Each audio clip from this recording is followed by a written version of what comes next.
Kia ora and welcome. Just going to hit some rugby league topics for today with the Penrith Panthers signing Tom Ale and Kalani going from the Warriors. This was forecasted with their departures as part of a bit of a transition phase for the New South Wales Cup Warriors team. We know like Bunty Afo has gone to the Tigers, Edward Kossi, Moala Graham Telfer have gone to the Rabbitohs. Tom Ale, Kalani Going are on the Panthers roster for next season. They've only got 1 year deals, so they'll have to prove themselves and earn everything that comes their way in the Panthers system. And it's the collaboration between the Panthers and the Warriors is quite interesting. If you just focus on some facts that we know, the Warriors signed Luke Hanson and Jet Cleary from the Panthers, whereas the Panthers have signed Tom Ale and Kalani Going from the Warriors. Two completely different groups of players. The Warriors signed two young Australian halves to join their 50 young Australian halves that they've got on their roster at the moment, whereas the Panthers, the players they picked up at the NRL level from the Warriors are solid, mature forwards, and both Tom Ale and Kalani Going played middle and edge forward this year. So yes, Kalani Going, his best position is as a middle forward, a small forward, where he can shift the footy, he's aggressive, he's strong, he's fast for a forward as well. Yes, Tom Ale, his best position is just a straight up kind of prop, mobile prop that thrives in the NRL. Same with Kalani Going these days. However, both played edge and middle for the Warriors, which was a sneaky development all season. Like Tom Ale spent a lot of his New South Wales Cup career playing edge forward as well as middle forward. And a good comparison for Tom Ale at the Panthers is Isaiah Papali'i. Not only will they might wear headgear. Papali'i rocks the headgear now. Tom Ale's he's partial to a bit of headgear, but they have a similar skill set as kind of stocky forwards who have good feet. They get through all the hard work. They can play edge and middle. The Kalani Going signing is very interesting for the Panthers, because if Kalani Going stays as a middle forward, he will be playing under Isaiah Yeo. Isaiah Yeo is basically one of the best passing middle forwards in the NRL right now and over the last 5 to 6 years. Kalani Going, among being just a really good footy player, he has a lot of experience playing rugby union, which to the best of my knowledge was predominantly in the midfield. And if you're playing in the midfield in rugby union, you need to be able to make accurate, crisp passes in both directions. A lot of rugby league players, they only pass in one direction. Like if you're on the left side of the field, all your nifty passing is going to be right to left. If you're on the right side of the field, your passing is probably going to be left to right. Rugby union in the midfield, you need to get the ball to the right, you need to get the ball to the left, and of course there is that overlap between rugby union and rugby league where you need to be able to make an accurate pass behind a decoy runner, which we're seeing a lot more of in rugby union these days. Kalani Going, that was one of his greatest assets to the Warriors in New South Wales Cup, was how he enabled the Warriors to shift the footy. And it's not just like, yeah, you can throw the pass, but can you do it accurately, disguised, a bit of subtlety, a bit of craft? Kalani Going was awesome at that this year and the 2 years prior with the Warriors in New South Wales Cup. And now he goes to the Panthers, where he will be learning from Isaiah Yeo as far as the rugby league passing. He'll be upgrading his skill set, and I would suggest that's probably why the Panthers signed him, because he can play a similar role to Isaiah Yeo. As long as he kicks on, as long as he develops, that's what the Panthers will be looking for, is that passing middle forward. But Kalani Going and Tom Ale, they can also cover edge. And as far as what the Panthers are up to, it's just two solid signings. Neither of them would have been too expensive. They're both experienced, they're both mature. They've been in a pack and save Panthers, Panthers, home brand Panthers system at the Warriors. So a lot of the structures would be quite similar under Andrew Webster. Now they go to the Panthers where it's up to them to see what they can do.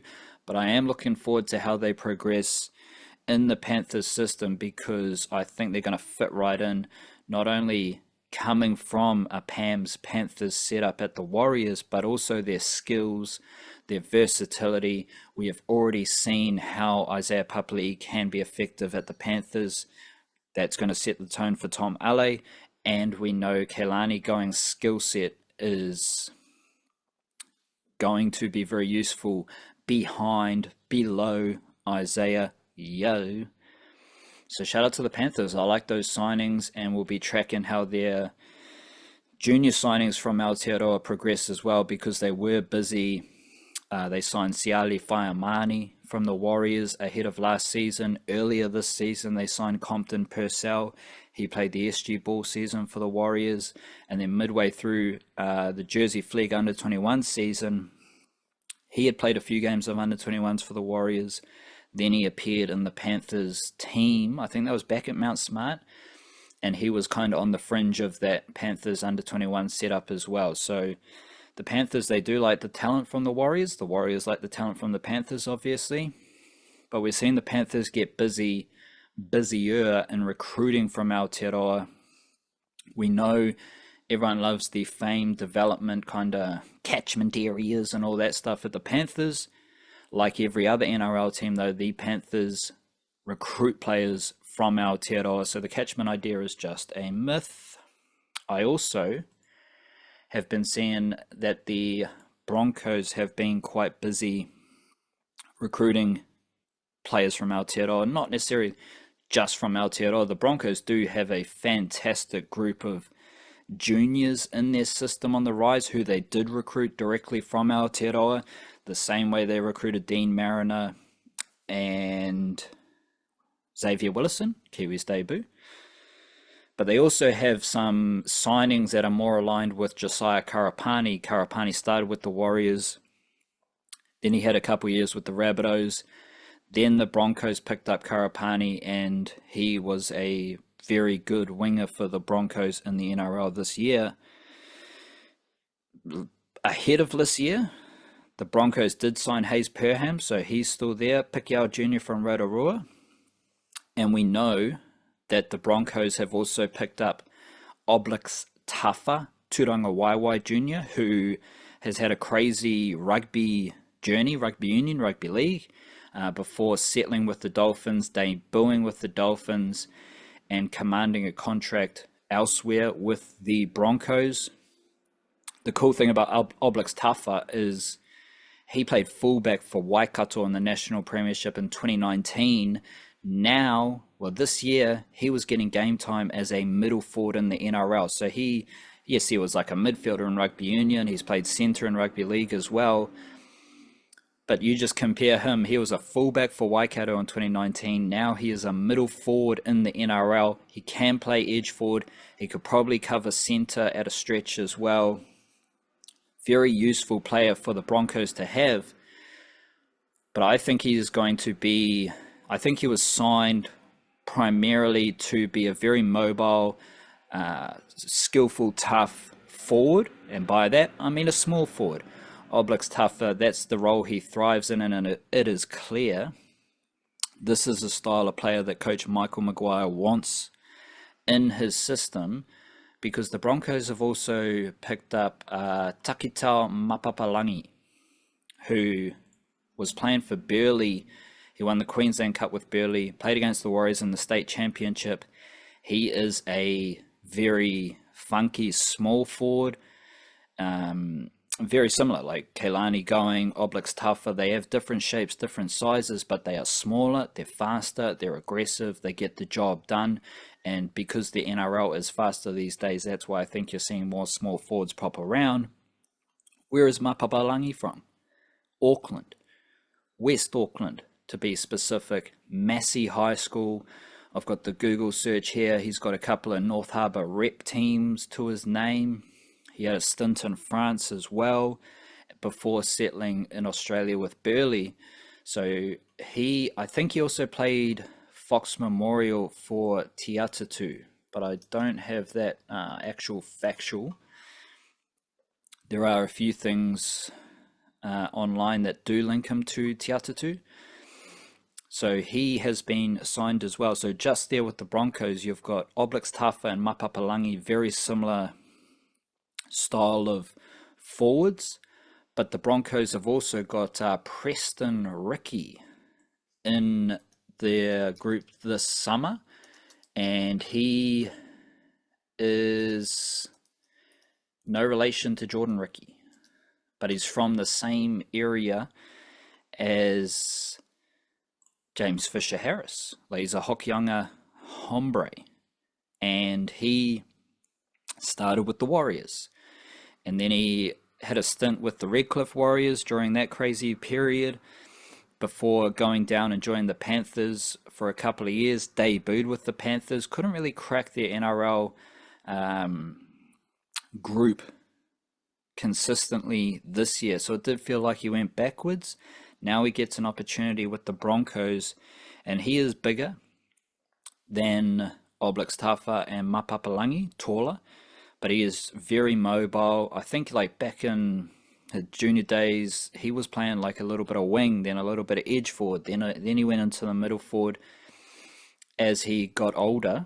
And the Broncos right there, they've signed Preston Ricky, Oblaks Tafa and Mapapalangi, different deals, but we don't care about what kind of deal there are. They're with the Broncos this summer, and I don't think it's a coincidence that Coach Michael Maguire has signed 3 forwards from Aotearoa to boost their forward pack, all of whom are going to be cheap, they're going to be hungry, and Michael Maguire has a proven record about getting the best out of players like this. Then you got Paul Turner. Paul Turner has been linked to the Broncos as well. Paul Turner, who was a high pedigree prospect in the Warriors system. He played junior footy with Dylan Brown up north, and then he's been kind of battling. He's been in different leagues. He's been in the Super League. He had a stint with the Dragons. He had a stint with the Titans. Couldn't quite crack anything, and then he's got a good kind of home base with Tweed Seagulls, I believe, because Lee Turner has played a lot of centre footy for Tweed.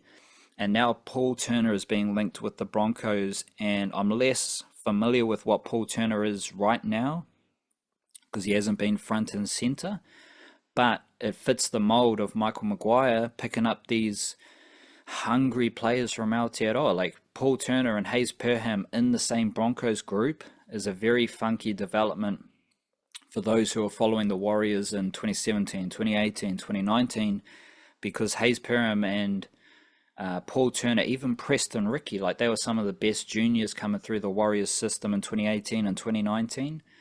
Now we're seeing them all settle at the Broncos for this summer at least. And I'll be curious to see what position Paul Turner finds himself in.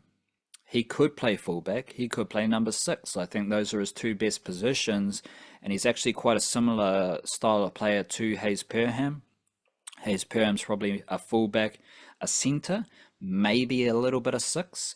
Whereas Paul Turner's a 6 who could play fullback, could pop up anywhere. Like these are very good natural footballers who haven't quite cracked it at the NRL level just yet, but there is a clear trend available there with the Broncos because Michael Maguire is signing these players from Aotearoa who have been around the circuit a wee bit, because the Broncos do have excellent juniors. Like Marley Igerson comes to mind quickly, coming out of Otumotai from Tauranga. Fantastic, high potential forward, middle forward. You can go like they've got Antonio Verhoeven from Greymouth.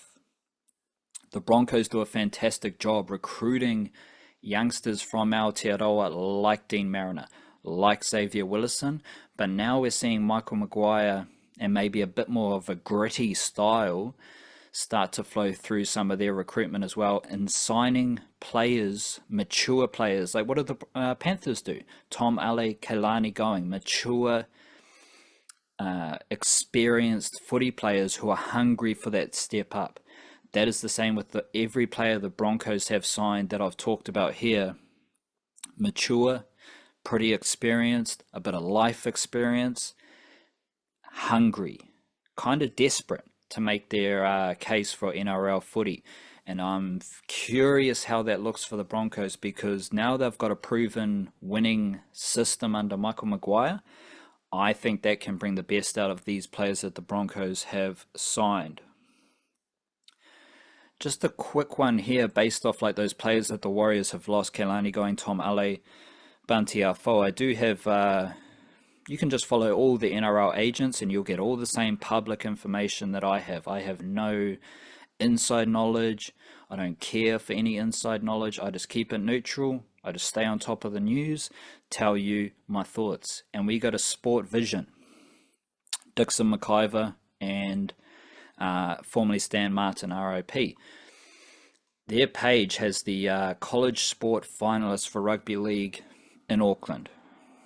All three are Warriors forwards: Ronan Byford, Albert Belchin, and Gordon Afoa. Byford is he's kind of similar to Harry Durbin in the Warriors system. Byford's been part of that under-17 team. Belchin, to me, he is a very interesting small forward who was initially, well, he was in the Bulldogs system for a few years. I think he played SG ball for the Bulldogs while still being based in Auckland. Now he is signed to the Warriors, and that is the small forward pipeline that the Warriors have, because I do think Belchin's going to be a very good small forward for the Warriors behind, Ituati Fukafuka, Lennox Tuiloma, Paya Sikavea, those type of small forwards. And I'll be curious to see if Belchin starts next season in under-19 SG ball, or if he steps up to, if he misses that and just goes straight into under-21 jersey flag. And the funkiest wrinkle of all of these is, like, think about all the Warriors players you love, all the juniors you love, all the hype around this player, that player. Did you know Gordon Afoa is still at school this year? Because he's part of the college boys, college sport finalists for rugby league. Byford went to Mount Albert Grammar, but I think he's down the line, like East Coast, North Island. This is all freestyle, don't have the facts in front of me, so I'll do better research next time. Belchin, St. Paul's College, Papatoetoe Jr., I think, and Afoa, St. Paul's College, also Papatoetoe Jr. Afoa in high school this year, playing under 21 jersey flag. So let's compare Gordon Afoa to Bishop Neal. Bishop Neal, in high school this year, one of the most hyped rugby league players in the Warriors system right now. A lot of Australians know who Bishop Neal is, a lot of them don't, and they're about to be shocked and surprised, because a lot of the Australians, they also choose to overlook the fact the Warriors are back-to-back Harold Matthews Cup champions in their first two seasons. Bishop Neal was at St. Thomas of Canterbury this year. Bit of first 15, played under 17s. He didn't play under 19s. He didn't play under 21s. Gordon Afoa was at school and he played under 21s jersey flag for the Warriors as a middle forward. I'm not saying Gordon Afoa is better than Bishop Neal. I think the Warriors were just like managing Bishop Neal, his workloads, his development, and what he's up to. Like, if you're still at school, you still want to have fun. You still want to enjoy your last year of school before committing full time into a professional setup.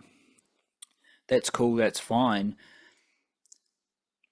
Gordon Afoa was at high school and he was playing under 21s for the Warriors this year.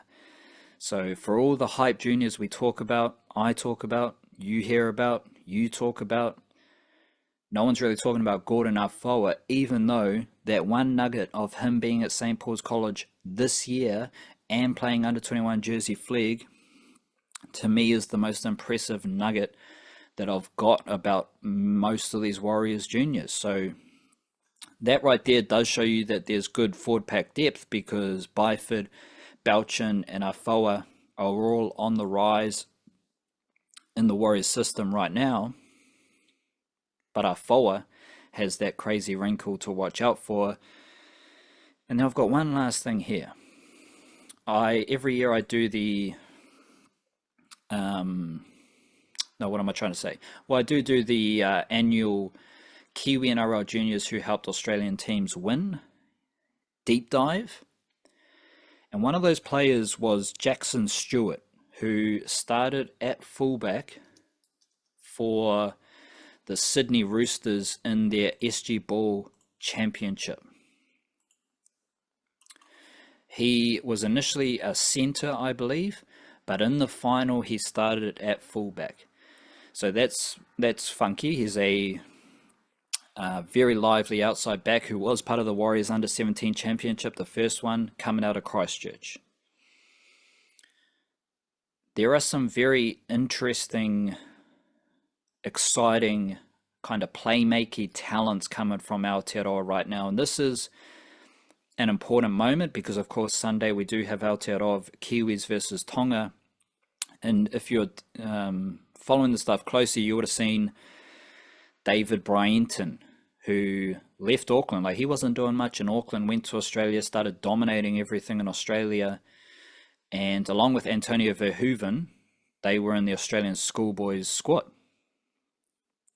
For the last 5 years, there has been a Kiwi-NRL junior in the Australian schoolboys squad, at least one of them. I think Dean Mariner, Keanu Kinney, and Mason Barber, John Whinianga-Nofo, they were all consecutive years.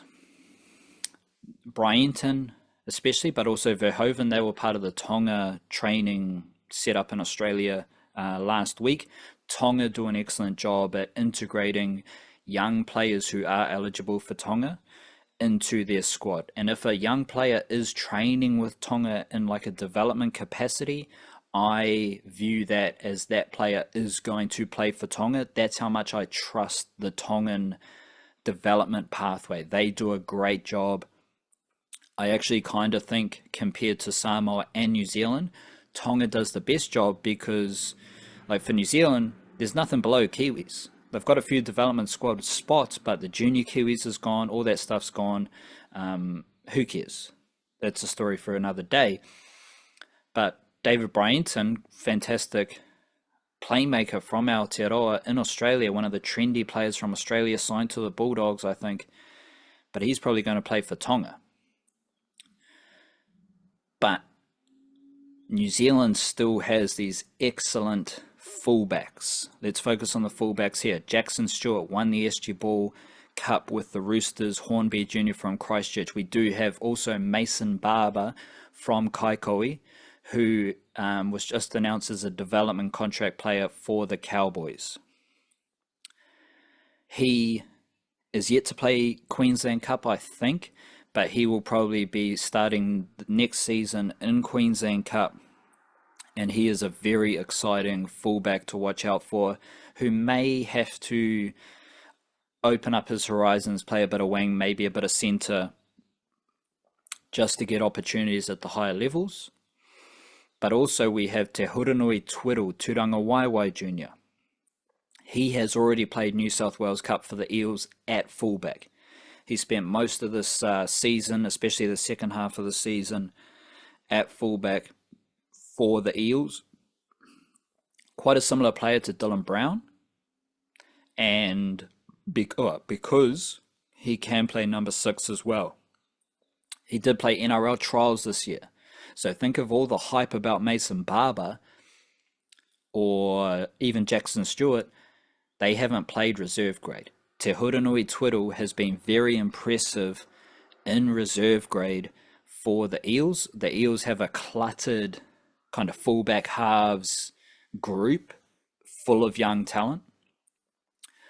But Te Hurinui Twidle has been in the Eels system for a few years. So if he does leave the Eels this summer, I would be very curious, fascinated to see where Te Hurinui Twidle pops up. But right there, you've got three high quality fullbacks who could be outside backs, who could do anything else, who to the best of my knowledge are just straight up and down New Zealand Kiwis prospects. Jackson Stewart from Christchurch, Mason Barber from Kaikoui, Te Hurinui Twidle from the Waikato. None of them are from Auckland. That's the state of rugby league in Aotearoa. And it's a similar, there's a couple of halves you've got to watch out for as well. To the best of my knowledge, New Zealand Kiwis prospects. And you do need to get a bit of racism flowing through your veins to analyze this stuff, because you're like, nah, you're Samoan, so you might choose Samoa. You're Tongan, so you might choose Tonga. But the beautiful thing about Aotearoa Rugby League is you can be any culture.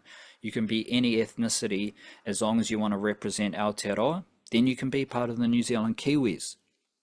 Because there's someone like Cassius Tia, very good player for the Bulldogs, Mount Albert Jr.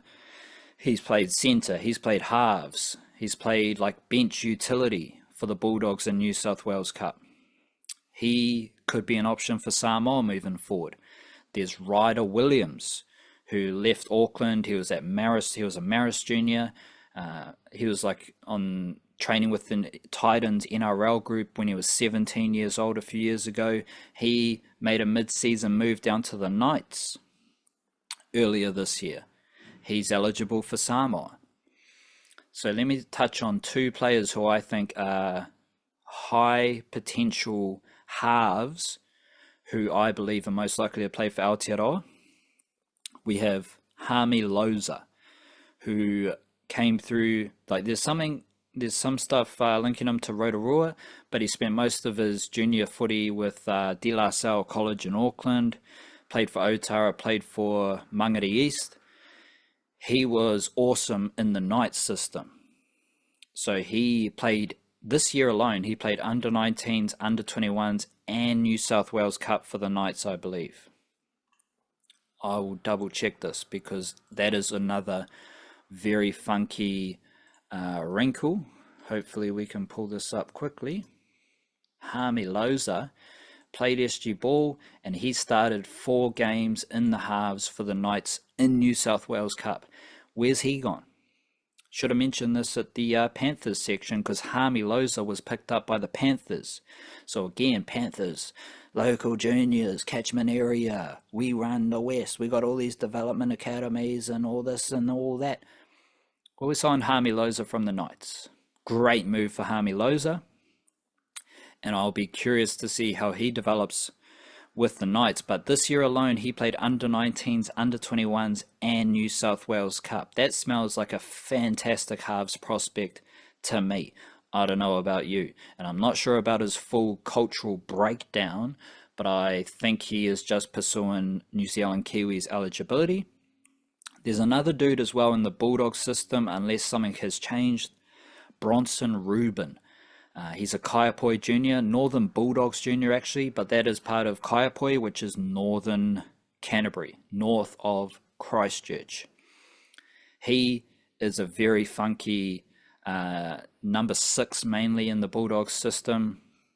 He's played SG ball, under 21s, and a bit of Ron Massey Cup, I think it's called, which is against men. Like it's below New South Wales Cup in Sydney against men. So you're still getting that experience against men. And Bronson Reuben, he's got, like Haami Loza, the funky thing about Haami Loza, to me, is his passing. Like the highlights that I've clipped of his tries and try assists, all the regular stuff is awesome, but his passing ability is crazy. Bronson Reuben has just like the natural kind of running number 6 style, swag, that is eye-catching. And there is potential that he plays New South Wales Cup next season for the Bulldogs, and he's coming out of Christchurch. So 2 of these players I've talked about are from Christchurch, Jackson Stewart and Bronson Reuben.